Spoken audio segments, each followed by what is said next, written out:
el fundamento de la perspectiva caballera es un cubo que está en el espacio. Vamos a explicarlo con un cubo, valdría cualquier figura.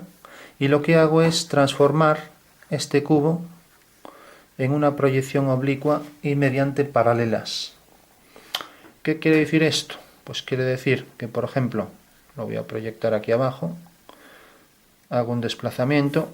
Esto, si por ejemplo vale 2 unidades, pues ahora voy a hacer que mediante esta proyección se transforme en una única unidad. Este eje, al proyectarlo mediante paralelas, seguirá estando aquí paralelo y este eje también quedará paralelo. Bueno, entonces tengo un eje Y, que en este caso es vertical, pero aquí lo transformo y deja de ser el eje vertical, un eje Z y aquí un eje X. Entonces tengo el eje Z y el eje X, voy a llamarlos aquí prima. Entonces, si proyecto este punto, tengo ya la arista. Proyecto ahora las 2 unidades aquí, hago una paralela, estoy proyectando esta línea y hago una paralela al eje Y, lo mismo.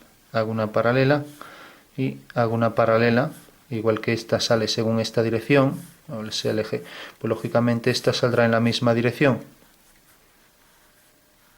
Bueno, nos fijamos ahí abajo que esta es la perspectiva de un cubo, en la cual una cara, la cara esta amarilla del cubo, ha quedado proyectada según esta cara. La cara verde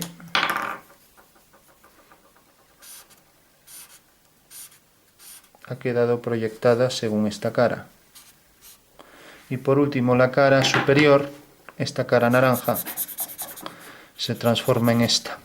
Hemos proyectado el cubo siguiendo un conjunto de rayos, una dirección siempre mediante paralelas. Por eso decimos que es una proyección cilíndrica, se hace mediante cilindros. Y aparte de ser paralelas, todas las líneas, es también oblicua, porque si fuera ortogonal estaríamos hablando de otros sistemas como diédrico acotado.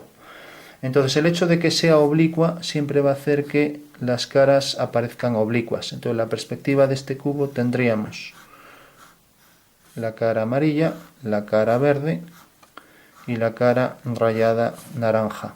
Tendríamos el eje Z, el eje X, el eje Z y el eje Y. Como contamos en la caballera, vamos a dar 2 datos.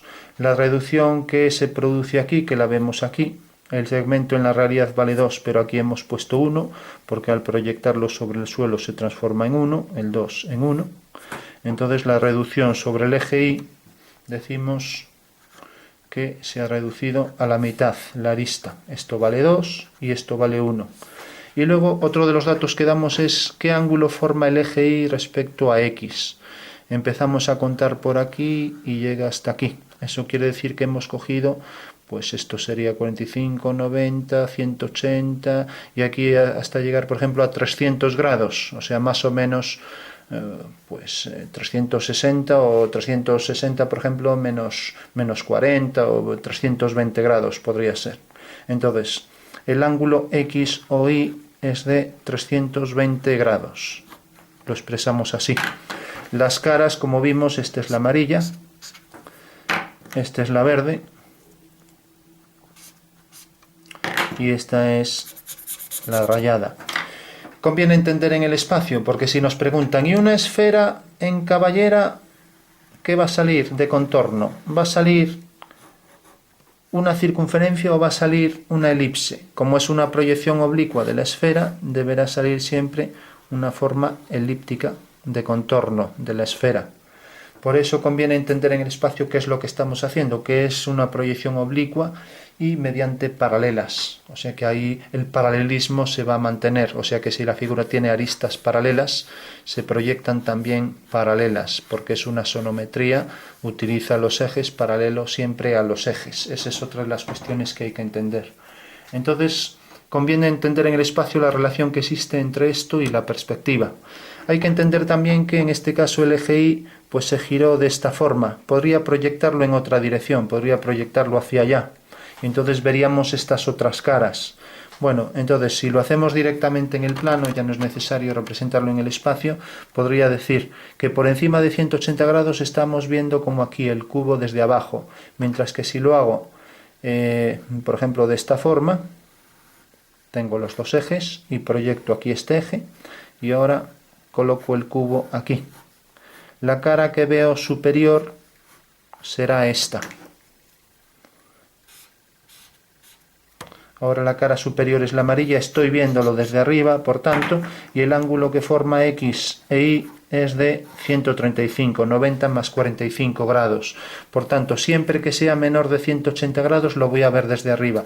En el momento en que el eje Y empieza a elevarse, como podría pasar aquí, el eje Y aquí se eleva, entonces el cubo ya lo estoy viendo desde abajo. Podrían ser 200 grados, ¿no?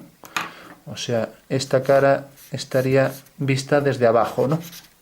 Bueno, pues eso es lo que hay que entender, que el eje Y puede girar y empezamos a contar el ángulo que forma con el eje X, pues 10, 20, 30, 40, 50, etcétera. Y luego otra de las cuestiones que hay que considerar es la reducción sobre el eje Y. Si la arista realmente del cubo, porque nos fijamos que en el plano XZ está en verdadera forma esta cara, es un cuadrado perfecto, ahí detrás, vemos que este cuadrado, por ejemplo, mide 4 y esta arista. Y esta arista mide 3, pues la reducción sobre el eje Y será 3/4, que quiere decir que esta arista se reduce 3, o sea que cogemos 3 partes de 4. Ese es el fundamento de la perspectiva caballera, una sonometría oblicua hecha mediante paralelas.